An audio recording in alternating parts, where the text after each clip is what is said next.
I don't have the same experience, but I have an emotional experience which touches me on a deep level, and then I let that be the emotion that comes through me as I ask. Okay. So I don't need to have the same experience, but clearly having the same experience, you can see it in another's eyes. So, Andy, this chapter's on compassion, but what I'm curious about is how do you distinguish between compassion and empathy? It's a good question. Everyone, I think, will have an answer for themselves. How I have defined it is when I'm in a state of compassion, I feel my own emotions, pain, joy, and that exudes through the question I ask. If it's empathy, it's just about that person. I'm staying present for that person, showing recognition of their emotion, but I don't dig into my emotion, and that's how I distinguish the two. Okay. So how did you figure out how to write a chapter on this? Because it's a tough topic. It's horrible. It's the worst. Like, it's an experience, and I'm sitting there thinking, okay, I need a person to have an experience of it, and yet they're reading a book. So how do you show it? So what I endeavored to do was to create examples of deepening what compassion would look like, because I know when you have distinctions, people have a better chance of understanding. Oh, I know how I feel if someone interacts with me this way or that way. And the humor is that one can ask the exact same thing with different emotional tones, and it'll trigger completely different responses in a person. So that's how I addressed it. I brought in 4 different tones, and then I asked people to say it. So it'd probably be good to model that at some point. Yeah, I mean, because I've been wondering how you can give that to somebody, right? But maybe the best thing to do is to go through an example. Yeah. And let's see how it works. So I can kind of. So the 4. Let me just take this because I'll always want to look at what I've written. So there's if I ask you how you are, there's the light and detached way of doing it. Hey, how are you? Like so, and I want you to feel as I ask how it lands. Right. So yeah, I'm fine. Yeah.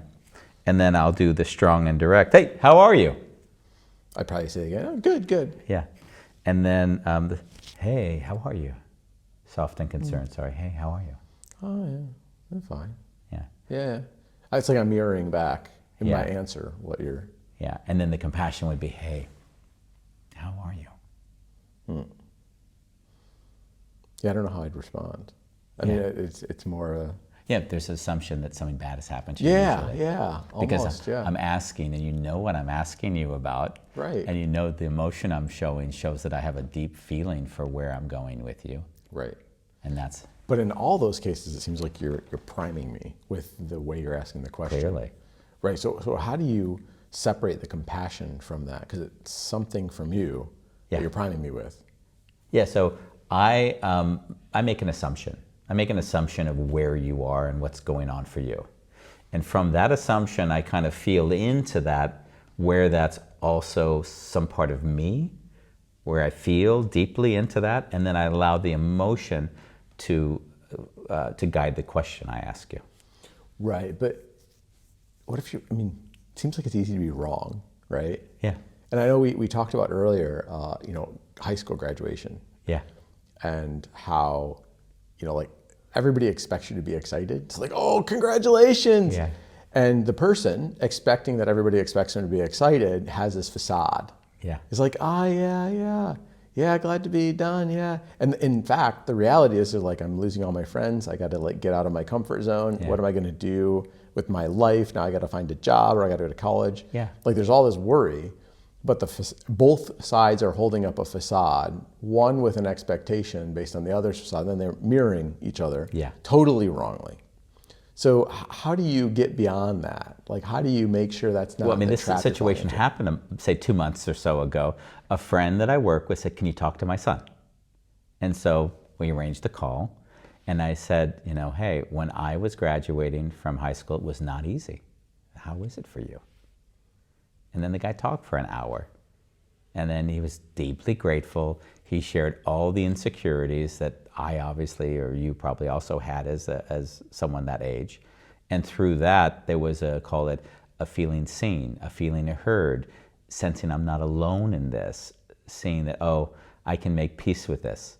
It's almost when you sit alone with the feelings that they're much harder than if you feel like there's someone that's holding that with you. Mm-hmm. So, yeah. But it still seems like if you haven't had the same experience, it's harder. Like, so for example, one of the things that I think a lot of expats who've been abroad find is they return home and everybody expects them to be excited. Mm. And once you return home, what you find is you changed, nothing else did. Yeah. And it can actually be kind of a rude awakening in a lot of ways. But those other people have no clue of that experience. And so the only people who it seems that you can empathize with are other expats who've gone through the same thing to talk about. And I guess I'm wondering is there a way to move beyond that? So you don't have to have all the experiences of the other person to relate to your own, but you can connect to where they are somehow beyond the facade. Yeah, then there'd almost be I don't have the same experience, but I have an emotional experience which touches me on a deep level, and then I let that be the emotion that comes through me as I ask. Okay. So I don't need to have the same experience, but clearly having the same experience, you can see it in another's eyes. I mean, one of the most magical moments that I was just so grateful to write in the book, I want to cry when it's just so that they're that meaningful, was when my mom died. I had a well of emotion I didn't know that existed inside of me. Like, it was like, wow, that exists? I didn't know that feeling existed. And then several years later, a friend of mine's brother committed suicide. And I couldn't get to him immediately. I ended up getting out of college, going 3 days later. And then I just drove to the basketball court where he was, jumped over the fence, and just ran up to him in the middle of the game. No, even now I could get it. And I just hugged him. And he cried. Everyone was wondering, what the hell is going on here? Like, this makes no sense. And he said that changed his life. He said he didn't realize until that moment he never felt seen. Everyone was saying, hey, I hope you feel better. Hey, he's in a better place. Whatever people say. But what they weren't giving him was showing him the pain that they felt and saying, I know that pain. I know that pain. Not, I know what pain you're going through.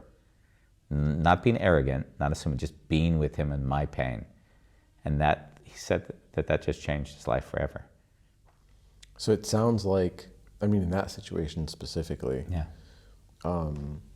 Most people, it's uncomfortable to connect with that pain. Yeah. So you need to allow yourself for that experience of yourself rather than paper over it like you probably do. Yeah. People die and you're like, I'm so sorry for your loss. And you're not connecting with the pain. You're just wanting to get through this experience of dealing with this person who's in pain because that's uncomfortable. Yes. And what you're suggesting is just stick with it and be with the other person. Allow yourself to be with the other person if you want to connect with them, and put your desire not to experience that pain aside. Yeah. Right? That's the gift. To let them feel that you feel where they are, not tell them I know where you are. There's nothing that's more aggravating than that. And important to note is that you start with compassion, you don't stay there. Meaning, if everything was like, everything that heavy all the way through, you really begin in how I see it, the dialogue begins with compassion. I see you, and then that person feels connected with you. And then in my vernacular, I then go to empathy. So how are you dealing with it? What's going on there, and how is it? So then it's just back to them again. But by giving them that foundation of like, hey, I can go there with you, they can allow themselves to feel ease, and then you can interact with them very meaningfully. Okay. Yeah. Great. Thank you. Thank you.